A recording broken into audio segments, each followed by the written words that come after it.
But it's no question that as I was brought up, that as much as I said about emotion and reason, that reason was definitely preferable. It was what let us be careful. It was what let us not let the subjectivity get in. I mean, I think until there's a rebalance between what we call the rational part of our mind with the rest of our bodies, we're in big trouble. Because we're not going to give ourselves the kind of love that if we don't give to others, we're about to destroy our planet.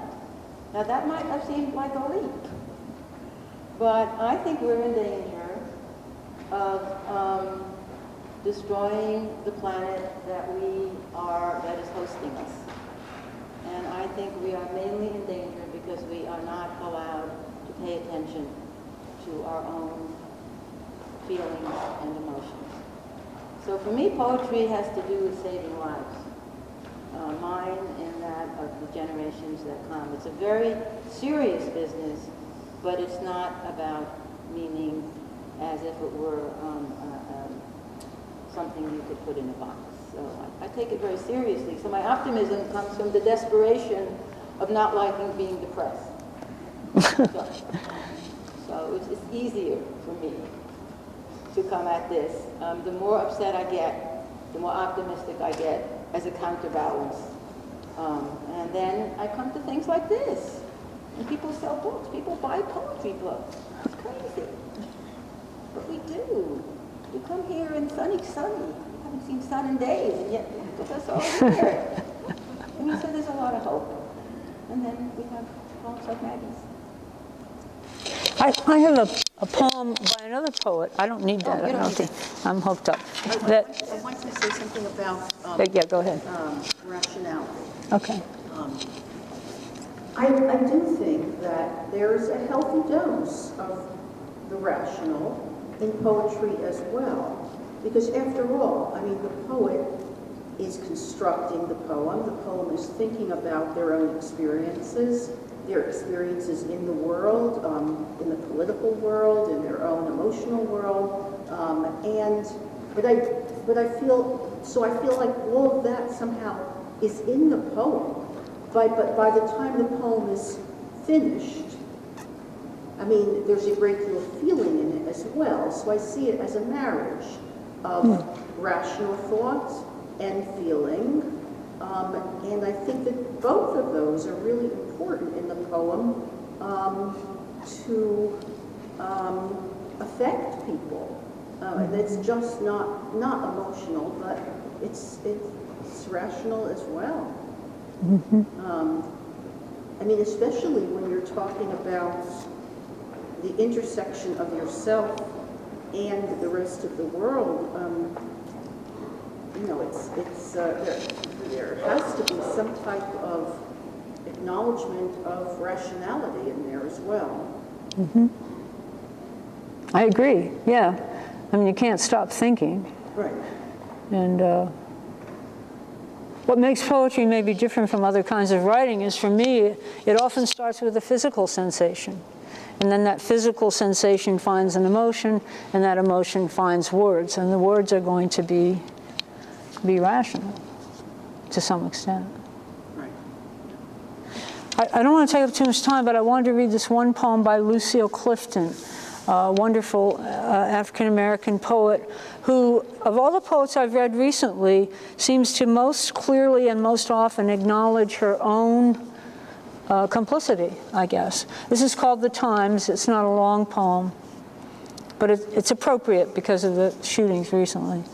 It is hard to remain human on a day when birds perch weeping in the trees and the squirrel eyes do not look away, but the dog ones do in pity. Another child has killed a child, and I catch myself relieved that they are white, and I might understand, except that I'm tired of understanding. If this alphabet could speak its own tongue, it would be all symbol, surely. The cat would hunch across the long table, and that would mean time is catching up, and the spindlefish would run to ground, and that would mean the end is coming, and the grains of dust would gather themselves along the streets and spell out, these too are your children. This too is your child. It's a really honest admission of a very, valuable feeling. So, I didn't mean to. You gotta watch me. I'll read poems till the sun goes down. One more question, and then we would like you to have some refreshments and talk more. Here is that question. I have a question for Ms. Anderson. Do you find that there must be an intersection of passion and responsibility? So maybe in an art form such as poetry that's so introspective, kind of related to the idea that poetry saves lives, as you quoted before, but since it's so personal and introspective, do you find that there's more validity in autobiographical or personal experiences, or those or pieces that maybe have more of an obligation to not only raise awareness for social and political issues in this climate, but also, I guess, to maybe bring attention is probably a better way of putting it, but to bring attention to problems that maybe those who don't have access to writing and literature aren't aware of. That's a really interesting question, and I don't know that I have any one answer to that. I think on the surface of it, I agree. I mean, I think poetry is personal, but it also interacts with the world. And although I don't say to myself, oh, I better write a poem about the Parkland shootings, I do feel every time there is a school shooting what it is to feel like a child who's afraid to go to school. So that's the emotional part, I guess. And then hopefully what I've written, like what Lucille Clifton wrote, will bring some understanding to other people. I don't write very well to assignment. I have to be kind of moved by it. The drone thing was an exception because we both talked about it. We both wanted to investigate drones and what they were doing and so forth. But yeah, the train thing, I was just working on that. So is that helpful? I hope I'm clear. Okay. Well, I want to thank you all again, and I want to thank our speakers, and please have some refreshments.